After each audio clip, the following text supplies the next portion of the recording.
bencong, mau kau rangkul, rangkul lah kau, aku nggak berani aku. Bencong kau rangkul, orang nikah kau ejek. Kemana kalau orang Islam hari ini? Nggak sadar kan? Nggak sadar kan? Jangan-jangan kalian ikut pula komentar pula di medsos itu.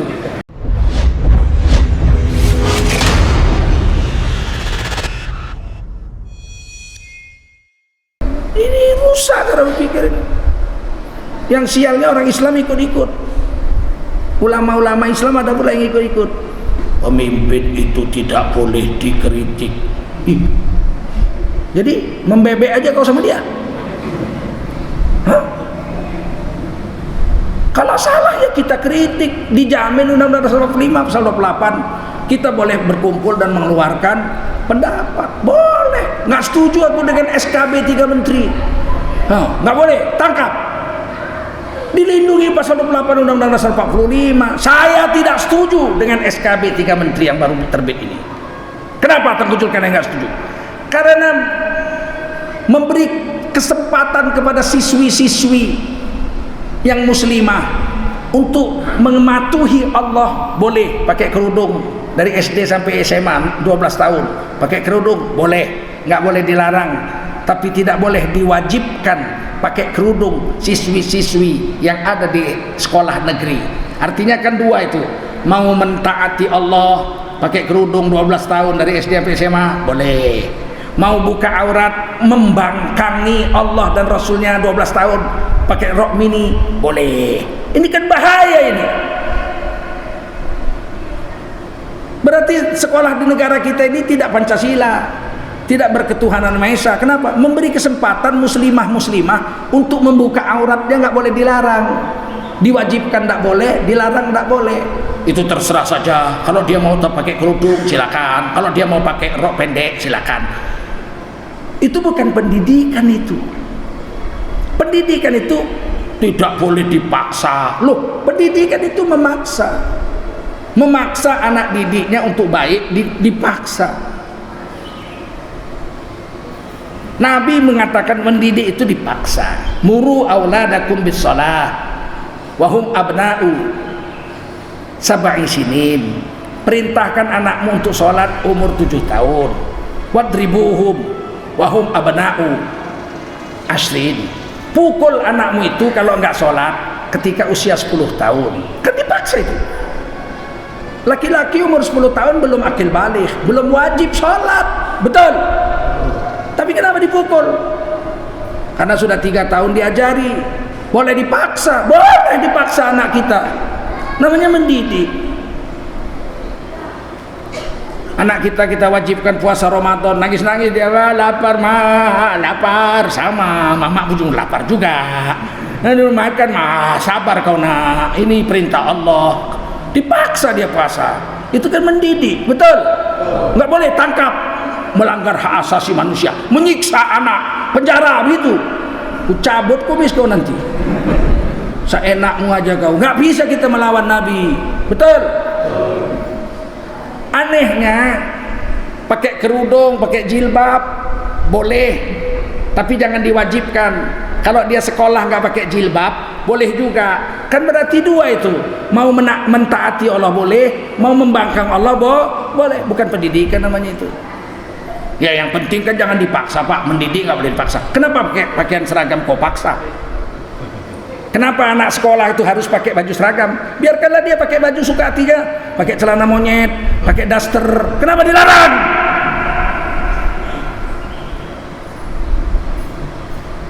Karena mendidik, betul. Supaya baik pakai seragam, ya supaya baik pakai kerudung.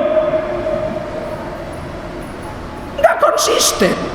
Kalau memang terserah murid, biarkanlah dia mau pakai daster, ya nggak? Loh, kau pakai daster, ISIS enak. Adem. Kenapa kau larang anak sekolah pakai daster? Kenapa harus pakai pakaian seragam? Namanya mendidik Pak. Sama, biarkan dia pakai kerudung, wajibkan dia pakai kerudung kalau dia Islam. Namanya mendidik. Udah pakai kerudung aja belum jamin baik kok, apalagi buka aurat, betul? Saya tolak, boleh nggak? Boleh, hak saya itu.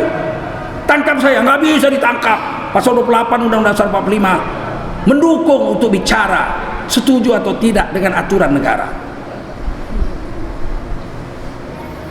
Merokok, kenapa dilarang? Bebaskan aja lah. Anak-anak mulai hari ini mau pakai kerudung boleh, nggak pakai kerudung boleh, mau merokok boleh, nggak ngerokok boleh, kalau nggak berasap kelas tuh. Kenapa merokok dilarang? Ya karena kan merokok nggak baik Pak, buka aurat baik. Makanya aneh nih cara menteri rusak, betul. 3 menteri rusak cara berpikir. Orang Islam pula 3 katanya itu. Nggak percaya aku orang Islam. Percaya, KTP-nya mungkin Islam, kalau tingkah lakunya nggak percaya aku. Tapi iyalah, biniknya aja agamanya nggak beres, dia nggak peduli, apalagi cuman murid-murid orang lain. Biniknya aja nggak jelas agamanya, dia nggak peduli. Tapi saya tidak setuju. Kalian mau setuju silakan kalian, aku nggak setuju. Makanya memilih pemimpin itu hati-hati kalian.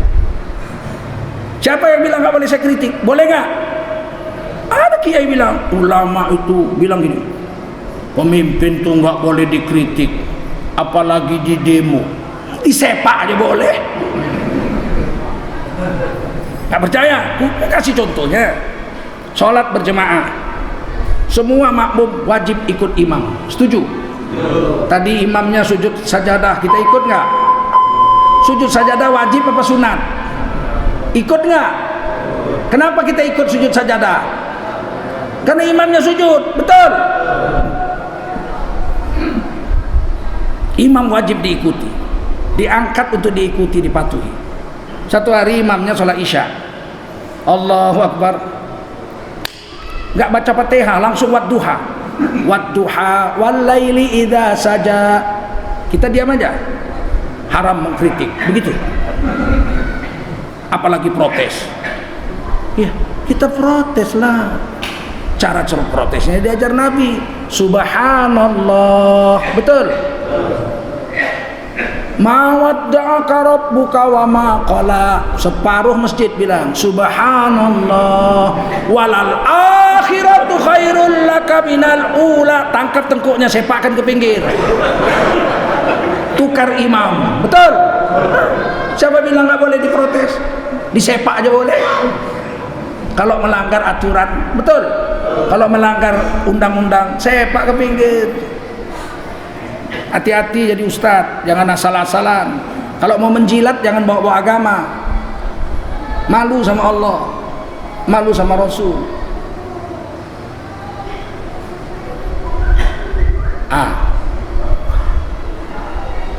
Jangan cari petunjuk di luar Nabi, nggak manfaat. Kita masuk WC 9 petunjuk Nabi, 8 sunat, 1 wajib. Tutup kepala masuk WC, karena setan tidurnya di WC. Setan tuh tinggalnya di WC. Dikencingi orang yang masuk WC nggak tutup kepala, otaknya bekarat. Tutup kepala, langkahkan kaki kiri, sudah 2 hasanah, 20 pahala. Baca doa, Allahumma inni a'udzubika minal khubuthi wal khaba'ith. Ya Allah, sesungguhnya aku berlindung kepadamu dari setan jantan dan setan betina. Memang di situ tempatnya. Kemudian jongkok waktu buang air kecil, 4 hasanah, 40 pahala. Kemudian istibrok waktu buang air kecil, 5 hasanah, 50 pahala. Kemudian istinja, cuci dengan air, wajib hukumnya. Sunnah Nabi tapi wajib, bukan sunat. Sunnah Nabi tapi sunnah Nabi ada yang sunat, ada yang wajib. Sudah 6, tutup aurat, jangan dilihat orang aurat kita waktu keluar WC. Sudah rapi. 7, 70 pahala.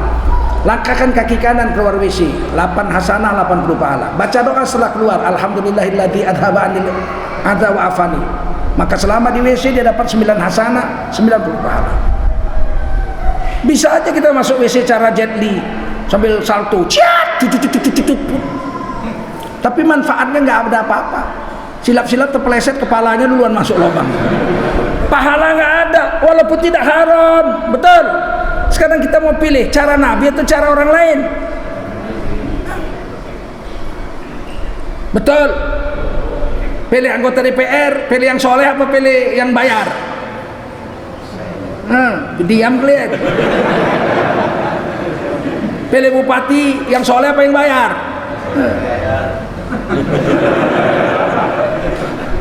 Omong kosong aja kita ini beragama Islam. Kita ini bukan ikut agama, kita ikut nafsu kita, ikut kepentingan syahwat kita, bukan kepentingan agama. Agama kita pinggirkan, yang penting kepentingan kita lolos. Malu sama Allah mati bahaya kalian. Yang kedua, wadinil haq. Nabi Muhammad diutus membawa agama yang paling betul. Ada agama, banyak agama. Dalam Quran banyak agama. Yahudi agama, Nasrani agama, Sobiin agama. Betul. Tapi Islam yang paling betul. Liyudhhirahu 'alad dini kulli. Untuk dipertunjukkan kepada agama lain bahwa Islamlah agama yang paling sempurna. Walau karihal musyrikun. Walau penyembah banyak Tuhan benci kepadamu, enggak ada urusan. Tunjukkan sama mereka Islam paling hebat. Tapi hari ini nggak sadar orang Islam otaknya diracun. Kita tidak sadar ditukar otak kita ini benci dengan Islam. Nggak sadar kita. Nikah itu sunnah apa enggak? An-nikahu sunnati faman raghiba an sunnati falaisa minni. Nikah itu sunnahku, siapa benci dengan nikah bukan umatku. Baru-baru ini ada ulama, mantan ketua Muhammadiyah, abang saya lah yang mengkader saya. Saya kader Muhammadiyah meskipun saya bermadzhab Syafi'i. Nikah Bang Din Samsudin, ribut se-Indonesia. Udah tua kok kawin, udah tua kok nikah. Ya, nikah itu syariat Islam, betul. Kok kau benci syariat Islam, benci nikah, dicoret dari umat Nabi. Falaisa minni, bukan umat Nabi kau. Orang Islam kok ribut. Profesor Din Samsudin nikah, udah tua kok nikah. Nabi Muhammad umur 63 masih nikah. Haji wada Nabi Muhammad nikah, maharnya segantang korma. Maimunah nggak salah istrinya namanya. Wafat 6 km dari kota Mekah menuju Madinah, dikuburkan di pinggir jalan raya itu. Sampai sekarang masih ada kuburnya situ. Umur 63 Nabi masih nikah. Kenapa Din Samsudin umur 63 nikah diributi? PKI Agim cerai, ribut.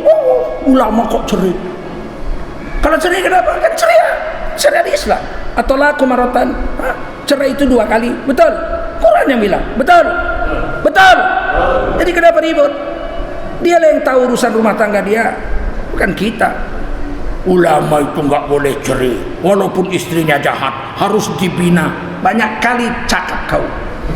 Nabi Ismail menceraikan istrinya, disuruh Nabi Ibrahim, ganti kosen pintu kau ini, udah nggak bagus ini, dicerai. Betul? Salah Nabi Ismail, salah Nabi Ibrahim menceraikan istrinya itu. Nabi Muhammad menceraikan istri. Nabi pernah menikahi Hafsah binti Umar bin Khattab, kemudian diceraikan ini anak Sayyidina Umar ini, kemudian dirujui Nabi. Nikah syariat Islam, cerai syariat Islam, rujuk syariat. Kenapa benci? Orang nikah diributi, orang cerai diributi. Waktu Agim cerai kemudian rujuk, diributi juga. Giliran bencong dibela. Mereka itu manusia. Nangis Menteri Agamanya. Mereka itu manusia, mereka harus dirangkul. Bencong. Mau kau rangkul? Rangkul lah kau, aku nggak berani aku. Bencong kau rangkul. Orang nikah kau ejek. Kemana kalau orang Islam hari ini? Nggak sadar kan? Nggak sadar kan? Jangan-jangan kalian ikut pula komentar pula di medsos itu. Kalau khilafiyah memang ada lah, sampai dari zaman Nabi sampai kiamat mana bisa hilang khilafiyah itu. Betul? Betul? Nah, zaman Nabi ada khilafiyah. Zaman Nabi, kata Nabi, ini rombongan berangkat, kalian jangan sholat asar melainkan setelah sampai di kampung Bani Quraidah. Jalanlah, udah masuk waktu asar, berhenti rombongan, sebagian sholat, kata sebagian lagi, kata Nabi tidak boleh sholat asar melainkan di kampung Bani Quraidah. Itu maksud Nabi, kalau belum masuk waktu Kita buru-buru ke sana supaya asar sudah di sana, tapi kan kita terlambat. Sekarang udah masuk waktu asar. Inna sholata kanat alal mu'minina kitaban mauquta, sholat pada waktunya, sholat. Sebagian nggak mau, kami nggak mau, kau ajalah sholat. Sebagian sholat karena udah masuk waktu. Sebagian lagi nanti aja nunggu sampai di kampung Bani Quraidah, pisah dua sampai ke Madinah ngadu. Kata Nabi bagus, dua-duanya dibiarkan Nabi, karena dua-duanya sholat, paham? Dua-duanya sholat, yang satu pada waktunya, yang satu setelah sampai Bani Quraidah, kampung Bani Quraidah. Nggak ada orang tuh musuh-musuhan gara-gara itu asal jumpa buang muka, nggak usah. Kadang-kadang kita ini gara-gara yang hal yang kecil musuh-musuhan. Saya pernah duduk sholat, assalamualaikum warahmatullahi wabarakatuh. Di sebelah saya salam, julurkan tangan, nyalam. Saya terimalah, masa disalam dibuang. Yang sebelah kiri disalam di tepisnya. Main tepis pula kawan. Selesai sholat dibilang bid'ah itu, tahu? Loh, kok bid'ah? Sholat itu kan dimulai dengan takbiratul ihram dan niat, diakhiri dengan, kan udah selesai. Assalamualaikum warahmatullahi wabarakatuh. Udah nggak sholat lagi. Mau garuk kuping, mau garuk hidung, mau salaman, mau ke kamar mandi buang air kecil, kan sudah selesai sholat, betul? Mau zikir menjalankan sunnahnya, silakan aja. Yang bid'ah itu kalau dalam sholat Allahu Akbar, nah, itu baru bid'ah, betul? Menambah-nambah ibadah, betul nggak? Oh, udah assalamualaikum, ngapainlah berantem? Kalaupun mau dinasehati, nasehati aja. Selesai salam, lain kali nggak usah kau salam. Aku kepingin zikir, terganggu zikirku gara-gara kau salam, kan bagus begitu. Oh, yaudah nggak mau kau salam, besok nggak aku salam lagi, kan selesai. Tapi dia menjalankan sunnah dia. Ma min muslimaini yaltaqiyani wa yatasafahani illa ghufira lahuma qabla an yatafarraqa. Itu hadis sahih Al-Hakim. Tidaklah dua orang Islam jumpa berjabatan tangan, maka gugurlah dosa keduanya sebelum tangannya lepas. Ya tapi kan nggak mesti habis sholat, ya, habis berak aja boleh, apalagi habis sholat. Kan sudah habis, paham? Sudah habis sholat, kenapa lah dicaci saudara kita? Biar aja lah. Ini gara-gara kunut subuh, bid'ah itu, bikin masjid baru. Sana kaum muda nggak kunut subuh, bikin masjid baru. Mati yang kunut subuh, yang nggak kunut nggak mau datang, ahli bid'ah. Mati yang berkunut subuh, yang nggak berkunut subuh nggak mau datang, itu ahli bid'ah. Giliran Ateng si Asyeng mati, dua-dua datang. Apa ini hari ini? Tak ada. Zaman Nabi pun sudah ada perbedaan. Paham? Selama perbedaannya pada ranting-ranting, hati kita lapang aja. Kecuali bedanya dalam usul. Syiah dengan kita itu bedanya dalam usul. Usulnya berbeda, rukun imannya beda, rukun Islamnya beda. Kita nggak terima. Ahmadiyah kafir dia, kita nggak terima. Paham? Udah habis lah, udah siang.